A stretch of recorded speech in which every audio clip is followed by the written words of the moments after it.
So this is the facility for brine making right here. We're kind of in a garage. Yes. And Ron, just kind of give us the Cliff's Notes of how you make brine from start to finish. Okay, well, you see right here, this big yellow tank is what we call a hopper tank for the brine unit. And what will happen is when we start to make brine, the brine maker, Chrissy, will pretty much get a scoop of salt in her bucket. She will come, dump it in the hopper, and once she dumps the salt in the hopper and move her loader, then we will come over to the brine machine, which is this machine right here. It's already preset for the consistency.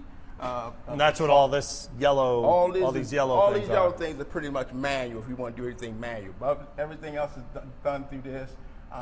You see that once we turn on this machine and we can hit the batch. Oh, that's cool. And we can. It's a little computer up there, huh? Computer. We can hit start making brine. Go back home. We can hit stop. Brine. Chrissy be making brine. Auto start on the right. Auto start on the right, and then the brine unit will kick up and start making it. And what happens is, there it is. Picked up, start making it, and then what you start to see this machine rolling around is it'll tell you what everything the machine is doing. Like right now, no brine is going. When you see this line turn blue, then that's when it's actually pumping it into the tanks. Okay. It won't pump brine into the tanks unless it get up to at least 23.3 consistency. Because gotcha. what that means is, just take a look, like a. You ever drink iced tea and put sugar in iced tea? When you stir it up, the sugar don't dissolve. Yeah, it settles and it go down the bottom first. That's what we want. We have to be at least 23, so the salt won't dissolve in the tank. It'll stay salt. And you end up with water just going in there. Yeah, that'd be bad. So this will keep running and running, and it'll pump brine into the tank. We have 12 3,000-gallon tanks in here, which will hold 36,000 gallons of brine. Oh wow! So how much does that treat? That will treat a storm easy. Just these tanks right here? Just these tanks. And what happens, these tanks are the storage tanks, but when the trucks come down, they have a 1,000-gallon tank on back of them. Those are the trucks that you see putting the white line down. All right. So they will come down and line up, and we will fill them up. And once we fill them up, they will go out and brine. Can we go and see some of these tanks here? Can you get a little closer? Yes. Again, I see all these hoists and stuff. Is this to move the tanks around? Well, no, actually this was a carpenter shop, DOT maintenance carpenter shop was here. Kind of repurposed. Yeah, repurposed. So, but now that the brine facility is here, this is what it is. So these are the big tank storage tanks. And like I said, you can see how big they are. Yeah. I'm 6 feet tall. Well, 6'1.5". Can't forget the 1.5. But yeah, and it's just plastic. This plastic tank. brine, and if you come back, what we're doing now, while we making brine, you can do it a couple of ways. You can fill up a tank at a time. You can fill up 2 tanks at a time, 3. But what we decided to do now is to fill them all up at one time. So all these hoses that you see, all the tanks getting filled at the same time.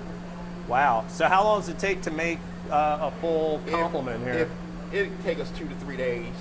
That's working at. If we work around the clock, it'd be shorter. But doing a normal work day, 8-hour day, it'll take about 2 to 3 days. And it stores in here until it's needed. Until it's needed, exactly. So this is basically ready pretty much for the first storm. For the first storm. Wow. And then so when that's now the thing is, let's say you have another storm coming, it stops and then it starts again in 2 days. We can make while we filling trucks up, we can still make brine. Matter of fact, we can pump brine from while it's making it directly into a truck. So wow, okay. Just because we giving trucks out, we still can make brine, so we can constantly do it. Nice. So that's what we try to do anyway during a snowstorm. If we're in a storm, we just keep making brine. Gotcha. So that way we don't have to be behind when the storm is over, then come in and trying to fill it. So we just keep making it. Super interesting, Ron. Interesting stuff. So and really, one person can operate all of this. One person can operate, and that's usually Chrissy. That's Chrissy.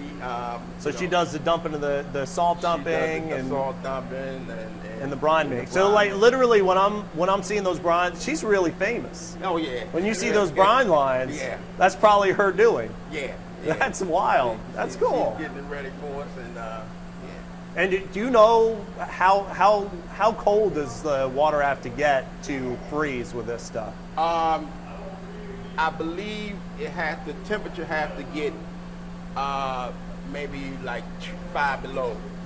Oh, okay. Yeah. So if you have I guess this isn't useful in colder places.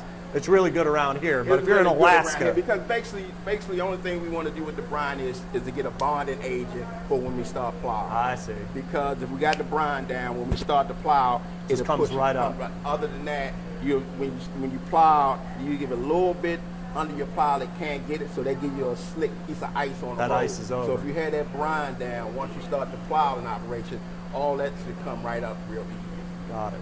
All right, cool, Ron. Well, thank you. All right. Appreciate that.